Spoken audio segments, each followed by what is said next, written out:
ઘણી વખત ખેડૂત મિત્રોને એક નાનકડી અસમંજસ થતી હોય છે કે આ ગાંઠ રાઇઝોબિયમની છે કે નિમેટોડની છે. એટલે સુધી ચાલીને આવ્યા ને તો અમને એસ્પરજીલસના આટલા બધા છોડ દેખાણા અને જમીનની હાલત તમે ખાસ તો જુઓ કે મારાથી અત્યારે આંગળી નથી થતી. અત્યારે કોઈ સોઇલમાં ભેજ નથી અને આ મગફળી એની સામે ફાઇટ લઈ રહી છે. જો ખેડૂત મિત્રો, અત્યારે આપણે બાયડ નજીક સરસ મજાના એક આપણા ખેડૂત મિત્રો છે, એના મગફળીના ફિલ્ડમાં એ બાજુમાં એક પપૈયાનું ખેતર છે. ધ્રુવ તો બતાવજો. એ 35 વીઘાનું કંઈક પપૈયાનું ફાર્મ છે, એની વિઝિટમાં હતા. પછી એમનું જ અત્યારે મગફળીનું ખેતર છે, તો તેની વિઝિટમાં હું અને રાવત સાહેબ હતા. અને વિઝિટ કરતા ઓબ્ઝર્વેશન રાવત સાહેબ એવું થયું, અને એ કેવું છે કે અત્યારે એની માવજત કરવી છે પણ એવું અનુકૂળ વાતાવરણ સમય નથી. એમ કે અત્યારે ખેતરની અંદર આટલું અમે વાથી એટલે સુધી ચાલીને આવ્યા ને તો અમને એસ્પરજીલસના આટલા બધા છોડ દેખાણા. આ તમે જુઓ, રાઈટ, કે આ સુકારો છે. એટલે અને હજુ પણ તમે અહીંયા પણ આવો છો, હું બતાવું. અહીંયા છે, આ જુઓ, બરાબર. અને જમીનની હાલત તમે ખાસ તો જુઓ કે મારાથી અત્યારે આંગળી નથી થતી. આ છોડ મારાથી નીકળતો નથી, રાઈટ. Compactness of soil. અત્યારે કોઈ સોઇલમાં ભેજ નથી અને આ મગફળી એની સામે ફાઇટ લઈ રહી છે, રાઈટ.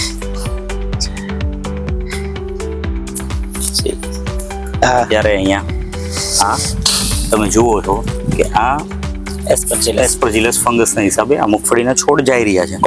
અને આ છોડમાં અત્યારે એને બેક્ટેરિયાની એપ્લિકેશન કરવી છે, પણ વરસાદ છે નહીં, જમીનમાં ભેજ છે નહીં અને પિયત પણ પૂરતું નથી. એટલે ખેડૂતની ઘણી વખત આવી લાચારી હોય છે, સમજણ હોવા છતાં પણ. તો ઈશ્વરને, કુદરતને પ્રાર્થના કરી આપણે બધા મળી કે જલ્દી જ વરસાદ આવે અને જલ્દી જ આ ખેતીની દરેક પાકની માવજત ખેડૂત ફરીથી શરૂ કરે. અને જે પરિસ્થિતિમાં પાક અત્યારે તકલીફમાં છે કે ઊભી ગયા છે ત્યાંથી ફરીથી આગળ વધે. અને ધવલભાઈ, અહીંયા હું એક વાત કરીશ કે ભેજ ઉપરના અર્થક્રસ્ટમાં નથી. આપણે જો નીચેનો પોપડો જે જોયો ને, તો આ તમે પોપડો જો આ માટી તમને ભીની લાગે છે, નથી એવું નથી. લાડવો વરે છે ટૂંકમાં. યસ. હજુ ભેજ ટકી શકે છે, જે આપણે મેથડ જે કહીએ ને, એટલે રૂટ ઝોન તો એનો એ છે. આ છે એમાં નથી, આ ઉપરનું 2-3 ઇંચનું છે એમાં નથી. હા, આ ભેજ નથી બિલકુલ. આ ભેજ બિલકુલ નથી, બરાબર. પણ રૂટ ઝોન પાસે છે, રૂટ ઝોન પાસે ભેજ છે, સમજો. એટલે આ સિચ્યુએશનમાં શું કરી શકાય જ્યારે આવી રીતનું, કેમ કે ભેજ સફિશિયન્ટ છે, મતલબ આનું ટ્રાન્સપિરેશન ચાલુ છે, જેના કારણે મતલબ જે મૂળથી લઈને ટોચ સુધીનું એક બળ છે પાણીનું, એ ચાલુ છે, પરિવહન ચાલુ છે. એના કારણે હવે આને જો આગળ વધતું અટકાવવું હોય, ઓકે, તો આપણે એક વસ્તુ કરી શકીએ આની અંદર કે પોષક તત્વો આપવાની તો જરૂર પડશે. એટલે આપણો જે 10-40-10 નો ગ્રેડ છે, લિક્વિડ ફર્ટિલાઇઝર ની વાત કરું છું, તો એ 10-40-10 ના ગ્રેડ સાથે આપણું બીજ સિક્કો, ઓકે, અને અહીંયા કોઈ પીડાશ નથી દેખાતી, પણ જો પીડાશ દેખાતી હોય તો બી માઇક્રો, એ કોમ્બિનેશનનો જો એક છંટકાવ કરીએ ને તો આ જ વસ્તુ, અને જેવો એ વરસાદ આવે ત્યાં સુધી રોકી રાખશે, અને જેવું વરસાદ પડે એટલે માઇક્રોબિયલ એપ્લિકેશન, જેના કારણે આ વસ્તુને આગળ વધતી અટકાવશે. એટલે એક છંટકાવ આપણે એ રીતનું કરી શકીએ. એટલે 10-40-10, અને જો ફંગસના ઇસ્યુ હોય તો 10-40-10 ની સાથે બી સિક્કો, જે નેનો સિલ્વર નેનો કોપરનું કોમ્બિનેશન છે, એને ઉપયોગ કરી શકો. અને જો ફંગસનો એટેક ના હોય ને મગફળી તમારી પીળી પડી રહી છે, જેની અંદર ફેરસ કે બીજા અન્ય ન્યુટ્રિયન્ટની ખામી છે ને એના હિસાબે છોડ તણાવમાં છે, તો તમે 10-40-10 ની સાથે બી માઇક્રો કરીને એક પ્રોડક્ટ છે એનો ઉપયોગ કરો. એની અંદર 36-37% જેવું એમિનો એસિડ છે અને સાથે ગ્લુકોનેટ ફોર્મની અંદર માઇક્રોન્યુટ્રિયન્ટ છે.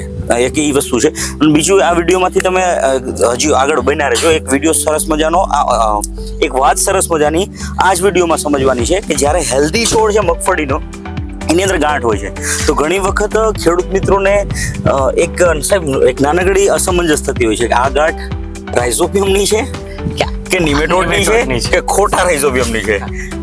જો ધ્યાનથી સાંભળજો, 3 વસ્તુ છે: રાઇઝોબિયમ, નિમેટોડ કે ખોટું રાઇઝોબિયમ. એટલે આ ત્રણેય વસ્તુને સમજવી જરૂરી છે. એકદમ સરળ રીતના આપણે સમજીએ છીએ કે ચલો, નિમેટોડ તો ખેર અહીંયા છે ને, એટલે બતાવવા માટે અત્યારે સ્ક્રીનની અંદર જે ફોટો આવે છે ને એવા કંઈક નિમેટોડ્સના દેખાવ કે હાવભાવ હોય છે, બરાબર. પણ રાઇઝોબિયમ છે ને, એને કઈ રીતના ચકાસવું ને એ આપણે અત્યારે અહીંયા જોઈએ. આ છોડી આપણે હેલ્ધી છે.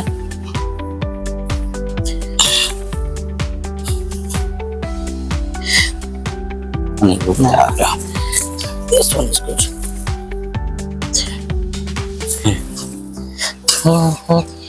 This is this.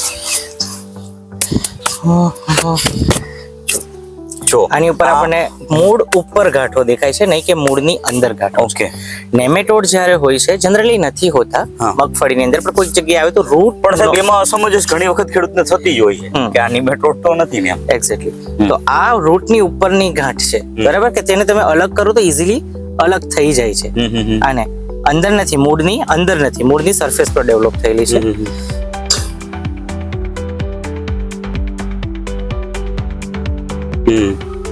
ને એને તમે તોડીને જો તો એની અંદરથી એક ગુલાબી રંગનું દ્રવ્ય દેખાય છે આપણને. યસ. બરાબર. તો આ જે ગાંઠ છે એ રાઇઝોબિયમની ગાંઠ છે. અને એ જ વસ્તુ કે જ્યારે પિંકિશ હોય, ગુલાબી હોય, લેગ હિમોગ્લોબિન નામનું તત્વ એની અંદર હાજર હોય, તો આપણે માની શકીએ કે વાતાવરણમાંથી જે નાઇટ્રોજનનું સ્થાપન થાય છે તે પ્રોપર તરીકેથી થાય છે અને છોડની જે ચયાપચયની ક્રિયા છે તે આરામથી થઈ શકે છે. બરાબર. પણ તમે જોશો કે આની ઉપર પણ હવે એસ્પરજીલસ લાગવા માંડે. દેખ આ છોડ જો ખેડૂત મિત્રો હેલ્ધી છે. આપણે હમણાં તમારી નજર સામે જ અહીંયાથી ઉખેડ્યો હતો, હેલ્ધી હતો, પણ અહીંયા પણ આ ફંગસના આ ફૂગ છે કાળી, જેને આપણે કાળી ફૂગ દેશી ભાષામાં કહીએ, એ આવી ગઈ છે જો. રાઈટ. એટલે જેવો જ આને ભેજ હજુ વધારે મળશે કે વરસાદ આવશે એટલે આ છોડ વધુ માત્રામાં સુકાવાનું ચાલુ થશે. એટલે જલ્દીથી જલ્દી આની ટ્રીટમેન્ટ કરવી જરૂરી હોય છે. એટલે પરીક્ષા છે પણ ગમે મહેનત કરીને પાસ તો થવાનું છે. તો ખેડૂત મિત્રો આવી કંઈક અત્યારે માર્કેટની અંદર અલગ અલગ સિચ્યુએશન છે. હું છું, મારી સાથે હિરેન્દ્ર સાહેબ રાવત છે. અમે સતત ઓફિસ લેવલથી પણ ખેડૂત મિત્રો સાથે જોડાયેલા છીએ.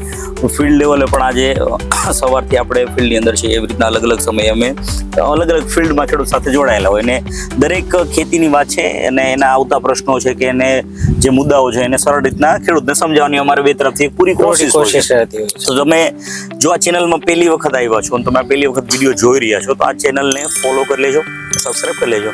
વિડીયો સારો લાગ્યો હોય તો તમે એક લાઈક કરીને 5-10 ખેડૂતોને મોકલી દેજો. કેમ કે આવું કરવાથી ફાયદો એ થશે કે સારી વાત સારા અને જરૂરિયાત ખેડૂત સુધી પહોંચી શકશે. સિવાય કે આપણે બીજું ઘણું બધું વિડીયોઝ કન્ટેન્ટ જોતા હોય છે જે કામનું હોતું નથી, એની જગ્યાએ કામની વસ્તુ છે. મળશું આવતા વિડીયોમાં. ત્યાં સુધી જય હિન્દ, જય જવાન, જય કિસાન, જય વિજ્ઞાન.